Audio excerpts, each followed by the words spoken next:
G'day folks, welcome back to Sydney Retro MTB. I wasn't expecting to get this bike, but I did, I got it. I've never really had any connection at all with Rocky Mountain.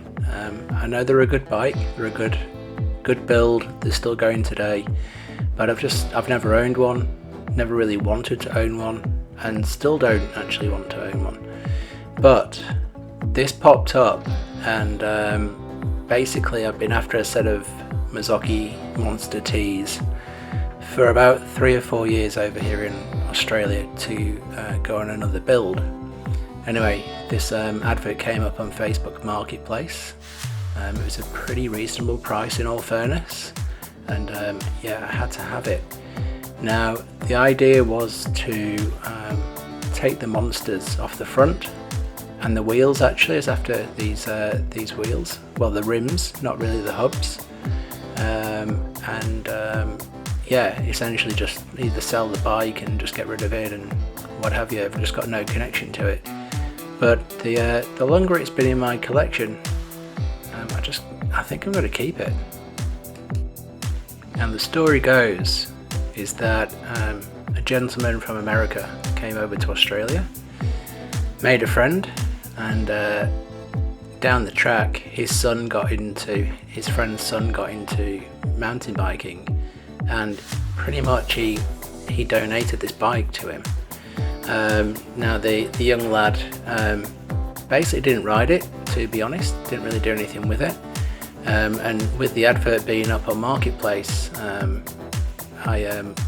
was chatting to the kid's mum, and she goes, oh, he's going to Bali and essentially trying to sell all his bikes to kind of like pay for a Bali trip. I don't know how old this kid is, but you know, hope he has a good time and has some worldly adventures and what have you. But yeah, basically he's just not using it, it's collecting dust.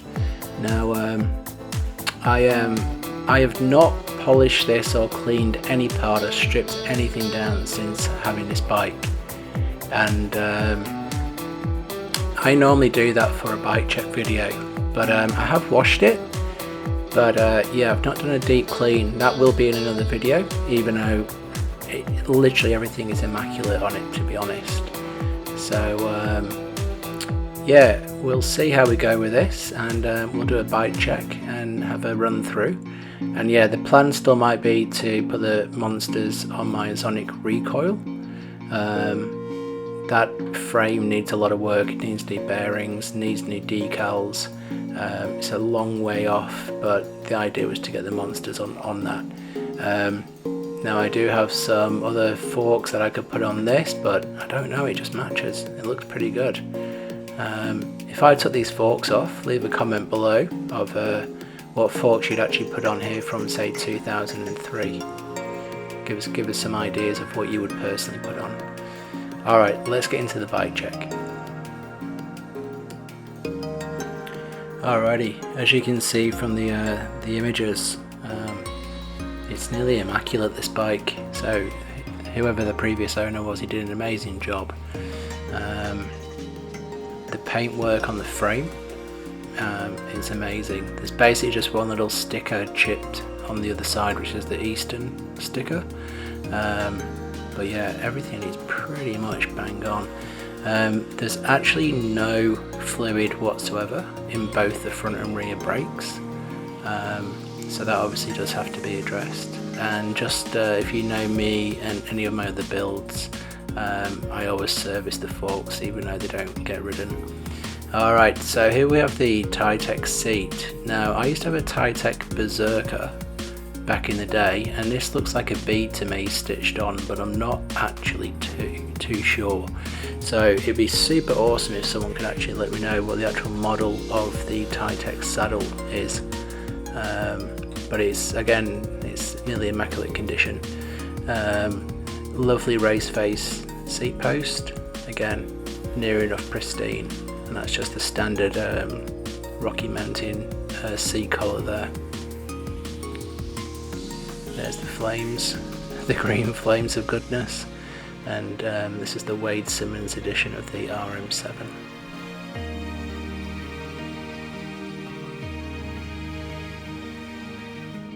Really nice machine work there, lovely welds, everything's super smooth, it's awesome. Obviously I'm going to clean these bolts because obviously you can see a little bit of rust on them. So in the video of the strip down, all this will be cleaned up inside here. I just didn't have time to do it before this video was made. But here's some linkage pictures. I'd never seen this bike in the flesh until the other week when I got it, so I had no idea how this linkage worked. But it weighs an absolute ton, I can tell you that. Okay, so we've got the Fox Vanilla RC. Got rebound and compression on there. Looks like it's a 700 coil, which is actually pretty good for my body weight on this bike, actually, to be honest. Again, I'll most probably get this shock fully serviced, even though it won't be used. We've got front and rear Rocky Mountain hubs. I didn't know they actually did their own brand of hubs, so that's kind of cool. And this is a bolt through on the back. We've got the SRAM XO Carbon 9-speed derailleur. Again, look at the condition, it's not even been bashed on a rock or anything, it's unbelievable. It's a pretty good barn find, this, to be honest. Don't get me wrong, obviously I paid for it and paid good money for it, but in comparison to what individual prices of the parts are going for on their own, I got a really good deal. Got the Raceface North Shore DH cranks, 170mm, Raceface bash guard, and I don't know how rare this one is. I can't remember seeing this back in the day, but yeah, lovely MRP chain guide. So yeah, hopefully that'll clean up. The nylon rollers aren't damaged at all, they're still intact, which is awesome. Again, I'll give the chain a clean as well. Got the fairly newer version of DMR V8s here.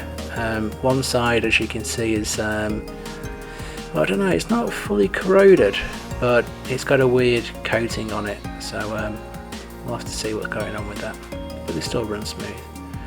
Mavic 321 discs on Maxxis high rollers. Now it's a 2.6, obviously 26 inch, but this is a 2.5 on the back, and we do actually have a 2.7 on the front, and this is made by Wheeltech, so they're the guys who build these wheels.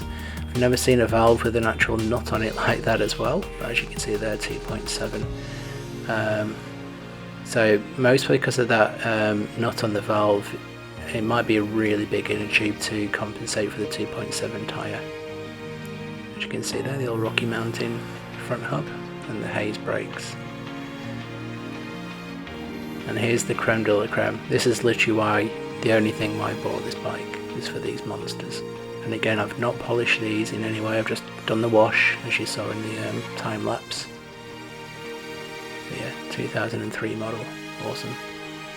These weigh an absolute ton. There is obviously a mark there on the stanchion. It's not actually a gouge, so that's quite good. It's not going to be kind of like damaging the seals on the inside. Again, the crowns and the arches and everything is just immaculate. Just needs like a proper deep clean. Again, in the comments below, can anyone let me know if that is the official Mazzocchi stem that is on this? I'm not too sure.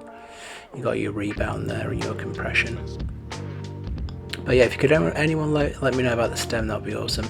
Now that's a Fox 40 bumper guard, and the guy has put a little rubber seal behind it because I think it's like 39.5mm instead of 40. So he's just put that in there just so it doesn't slip. Okay, we've got the Raceface DH headset. Again, I've not took this apart, so I don't know if this is cartridge or just bearings in general. Got 3 spacers underneath there, and we've got 1 on top as well. Air alloy Raceface bars. I did actually measure these. They are 725mm wide. We've got the DMR handlebar grips, the Hayes brakes, and the SRAM X7 9-speed shifter there. On the bars and stem there is that anodized red collar on there. I don't really like riding bikes with collars, don't trust them, but this is the absolute perfect fit.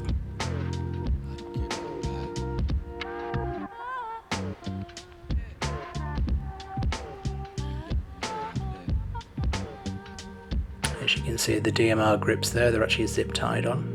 A little bit old school. You could use the wire and go motocross style. On the headset spacer there, it actually says threadless and fearless, which is kind of cool.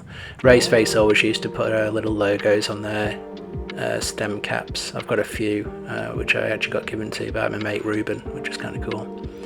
And yeah, this is the non-drive side. So I think the 203mm rotors. So they're pretty big, like modern day standard. There's the truss link. Again, it's all machined out and bearings in there, so pretty wild design for 2003, 2002. Sold and serviced by Gerard Cycles.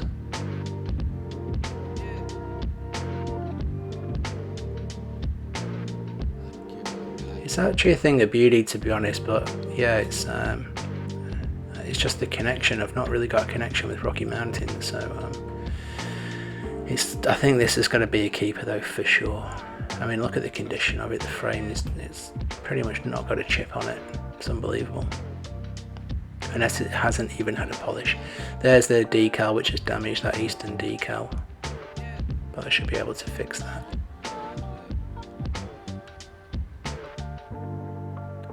And there we have it, folks. Just coming up to the end now. Hope you enjoy the rundown. Let me know in the comments about the forks and the saddle. Yeah, what is that saddle? What's the actual kind of model name of it? Yeah, I hope you enjoyed this. The next video on this will mostly be the deep clean, and I'll get like everything polished and looking like brand new. We'll get the brakes bled, and I don't know, maybe take it on a local downhill track, because it'll still be capable. Anyway, until the next one, guys, stay safe out there, and yeah, have a good one. Don't forget to like and subscribe. Cheers.